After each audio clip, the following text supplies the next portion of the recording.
My name is Tenzin Tsundue. I'm a Tibetan writer and activist. At the moment, I'm traveling and speaking here in Goa. Tenzin, thank you for talking with Hivejaw. And could you share your personal journey as an exiled Tibetan and how it shaped your activism and your literary career? When we were little uh, here in India, our parents, grandparents used to tell us stories about Tibet. They used to tell us about snow mountains and yaks, apples and peaches. And they said this is the country they had to leave behind because China invaded, killed our people, and they escaped Tibet, keeping their life, saving themselves, and coming here in India. So they told us about a country we had never seen. But we also understood from our parents that Tibet is such an important place of culture, history, and we felt deeply connected with our country, Tibet, through our parents and their stories. And we grew up imagining a country where we were eventually going to return to. And in this way, 50 years gone. And even today, although Tibet is not free, it is deeply inscribed in our hearts. How did the Tibetan exiled community, which at that time would have been very difficult, manage to face the challenges of economic survival in a foreign land? Because I'm sure you all rushed off, so there weren't a lot of stuff that you were able to take. So it must have been troublesome. Could you shed something on that? As Tibetan refugees, one of the first things that the refugees did was road construction work in the Himalayas. Tibetans broke rocks, laid the road in Ladakh, in Himachal, in Uttarakhand, and Sikkim, and in Arunachal. And by doing that coolie work, they gave education to their children. So one of the first things that His Holiness the Dalai Lama did after coming into India was set up schools with the support of the government of India. So with India's support, we have been able to rebuild our life, and with that came the hope that we still keep that our Tibet, our country, is going to be free and independent one day, and we would eventually return to our own country. So with the work like that, then the newer generation, they went into doing sweater business, farming, and different other enterprising adventures with which we not only feed ourselves but give education to the younger generation and also take care of the older generation. What role has art, literature, and music played in keeping Tibetan culture alive? Now, the power of art is such that it can capture the imagination of the people. Most ordinary people are actually not able to make sense of otherwise an overwhelming and difficult life they had to undergo. But it is the artists, the poets, the writers, musicians, painters, now filmmakers and animation artists, they are able to understand the nuances, the niche, and articulate in such a way that it is not just personal expression but becomes collective understanding. And this gives voice to people. And this has happened in the Tibetan community, that the Tibetan traditional arts are our idea of our culture and identity, but also newer expressions in the form of rap music, now animation, short films, now videos, short videos are also coming about, which gives Tibetan not only an understanding but a deep expression, an immediate expression with which they can understand ourselves and also tell the story to the world. Rangzin, which means freedom, is one of the most important aspects for Tibetans. How do you see the concept of Rangzin evolving among younger generations of Tibetans in exile? Because the older generation has seen and felt it, whereas the newer generation hasn't seen that struggle. So is there a change? With the older generation, they are nostalgic about the Tibet they left behind, the valley, the house and the culture and the farmland, and also the nomadic pastoral life that they left behind. So for them, Tibet is a memory. But for the younger generation who are not Indian, who are not any of the foreign countries. They may have settled in those countries, but deeply they feel very Tibetan. And for them, the real sense of belonging is not their past, but the future. The future they want to build, a future where they are going to be the rulers of the real Tibet. And with that hope, there is a deep sense of belonging to the culture they identify with, and the new opportunity with AI and job opportunities, and also brushing shoulders with people around the world.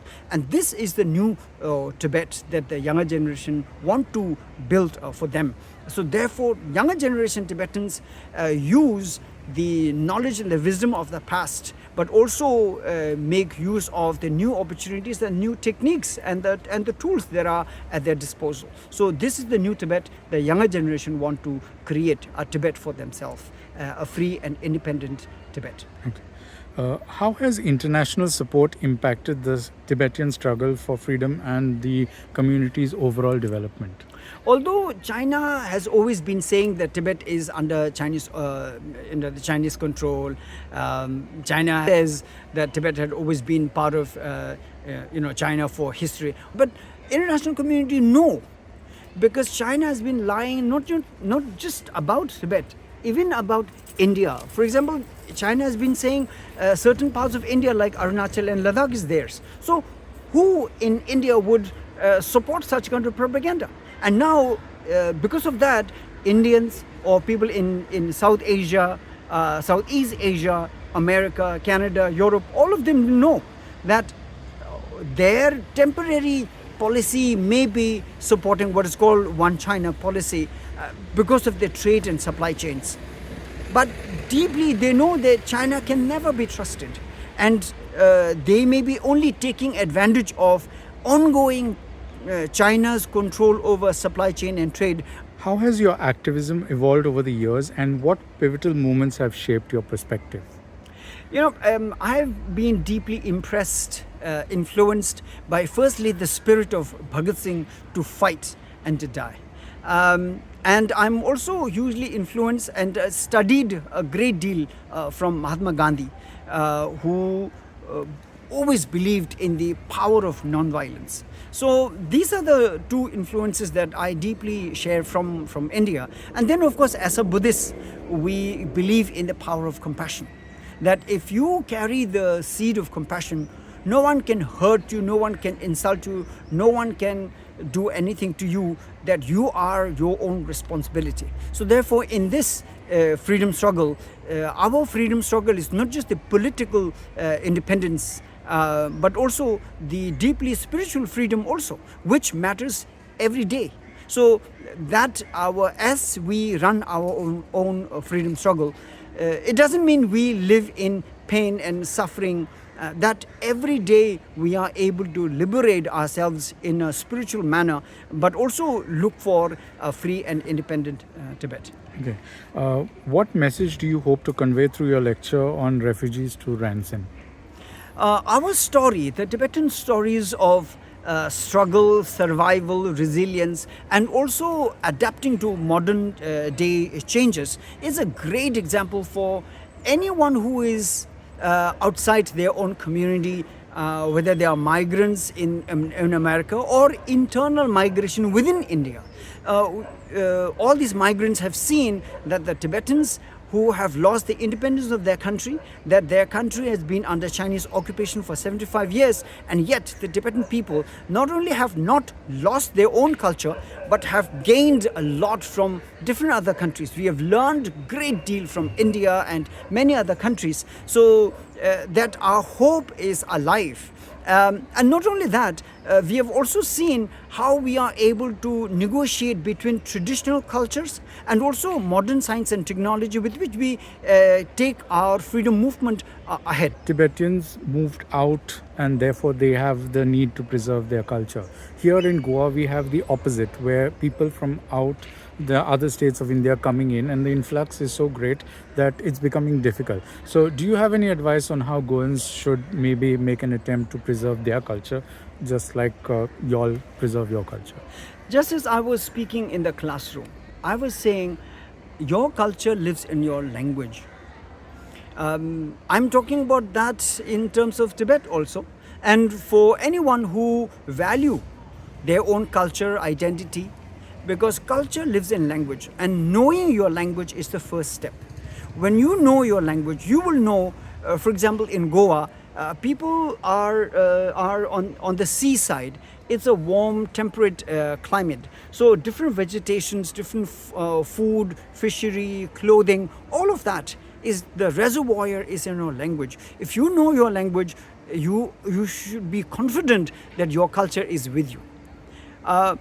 But if today the dangers are not what we call the outsiders, the dangers are consumerism, the use and throw culture, the cheap and best culture, where the moment you use something and if it is of certain benefits, you use it and then throw. So that use and throw and cheap and best culture is the consumerist culture that is killing cultures around the world. So consumerism is something that we all need to be cautious and be aware of. And if you value your own culture, you should know that no one can threaten you. Thank you so much for your time. Okay. It was